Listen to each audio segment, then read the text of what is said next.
Very few hobbies have seduced me like perfumery has lately. It's actually amazing. It's all I think about.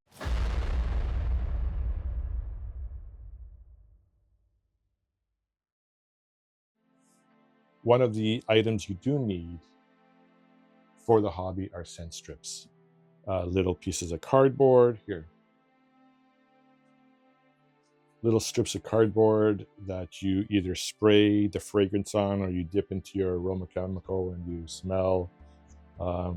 Most people will fold it up to lay it on the table just so it doesn't contaminate the paper or the fragrance or the table around it. And usually you write the name of the fragrance or the aroma chemical on the piece of paper or cardboard.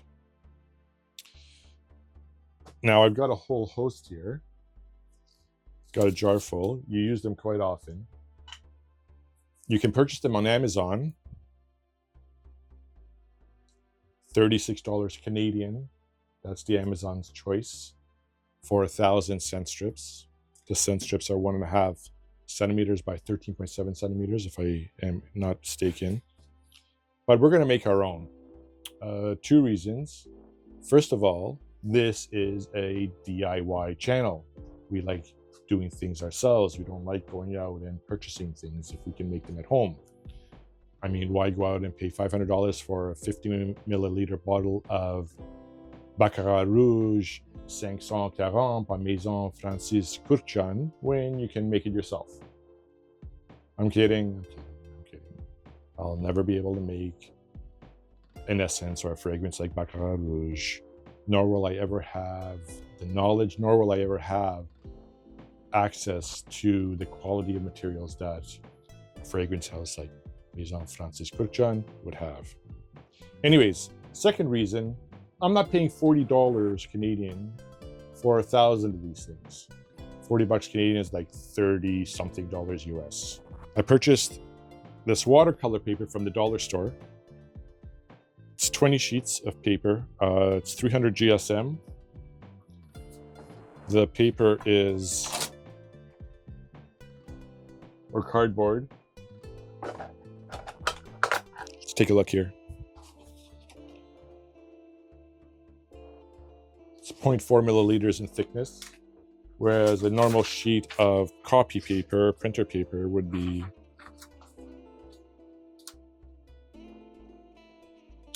0.1 millimeters. So this is equivalent, sheet of this watercolor paper is equivalent to 4 sheets of printer paper.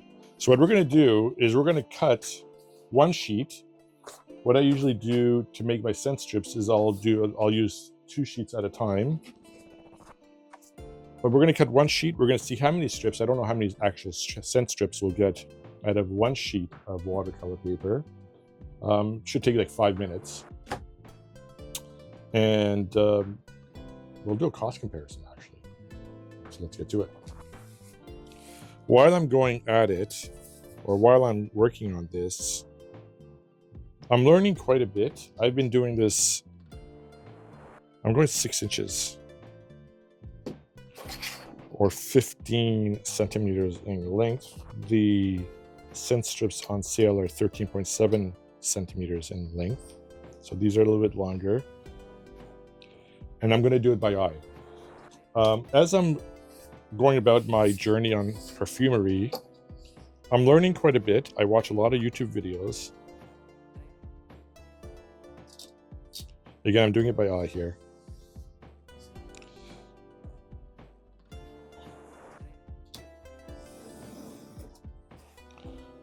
I'm cutting the scent strips in the shape of a cone, narrower end and the wider end here where you hold it. So that, let's say I want to get some, if I take some linalool,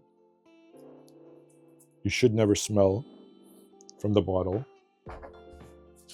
Take the scent strip, dip it in the bottle.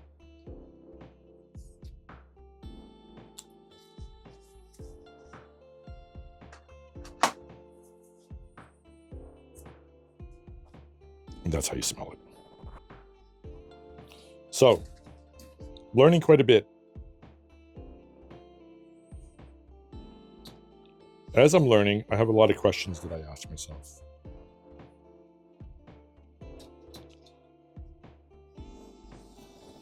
For categorization of the perfumes, an eau de toilette is, let's say, in the range of 10 to 15% fragrance or aroma chemical to the fixative or ethanol,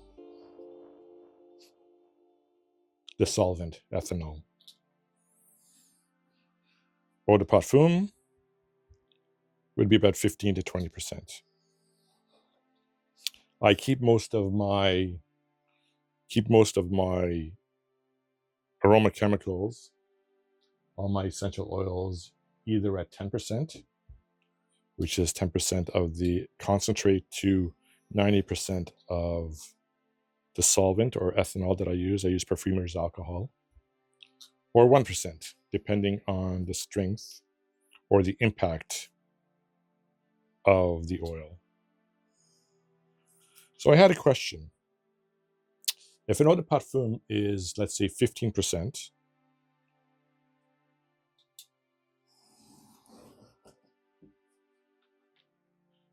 do I need to have all my essential oils at a 15% dilution, or can I use some at a 10% dilution and use my, let's say, ISO E Super at 100% dilution, do the calculations? I've done the calculations on an Excel spreadsheet, and you come up with 20%. Was that considered an eau de parfum? I didn't know the answer, so I asked somebody who I thought would know. As I mentioned, I do a lot of my learning on YouTube, and one great YouTube channel is 4160 Tuesdays, run by a perfumist, Sarah McCartney, a wonderful lady. She owns the line of 4160 Tuesdays. She reminds me of the Vivienne Westwood of Perfumery. I mean that as highly as a compliment, Sarah. Yeah, you're great. I think I've watched maybe 75% of all your videos. So I asked Sarah, I sent her a message, and she responded. And here's the response. Hello, salutations, blah, blah, blah. You are mathematically correct. However, eau de toilette and eau de parfum are in fact not measured by the strength of perfume, but how they behave. I have a fragrance at 5%, which I call eau de parfum, but which acts like a parfum. Parfum is one level higher than EDP, eau de parfum. There's eau de toilette, eau de parfum, and then parfum, which is the highest quality you can get. So she's saying I have an EDP, but acts like a parfum. It's the materials and how they work together that decides how we classify them. The percentages are guidelines and are way out of date. Now that some materials act like extracts at 1%. Extract is concentrate. She's saying that even though some of the aroma chemicals are diluted at 1%, they can act as something that's at 20%. So really, is that what we're saying here? Are we saying that in eau de toilette and eau de parfum, it's all really subjective? That there's no standard? That I can make something, I can call it an eau de parfum, and no one will say anything, even if it's not, even if it's at a 5%. Seems really highly subjective and seems like a gray area to me. So I don't know if how you guys feel, or if in fact what I'm saying is correct. If you do know, please let me know, leave a comment. I'd like to get to the bottom of this, because it seems, well, I mean, it's unregulated, I guess, right? The classifications and categorizations of fragrances. Anyways, just a thought I had as I'm thinking about perfumes all day long, 24 hours a day. I'm kidding. This is the stuff that goes through my head. I have a lot of questions. You know, I've been doing this for 2-3 months.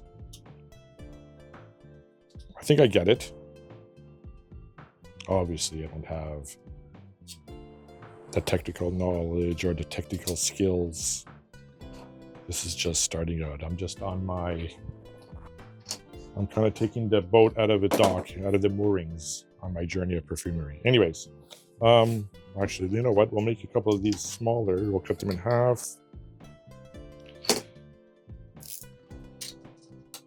Waste. So we got two. Let's do this. 3. This was used before. 3, 4, 5. Hold on. 5, 8, 9, 11, 12. 12 and 4 is 12 and 3 is 15, 16, 19, 20, 25, 31. How am I getting 31? Let's call it 30. Oh, wait, 31. It's one sheet of paper. So I got 31 from one sheet. So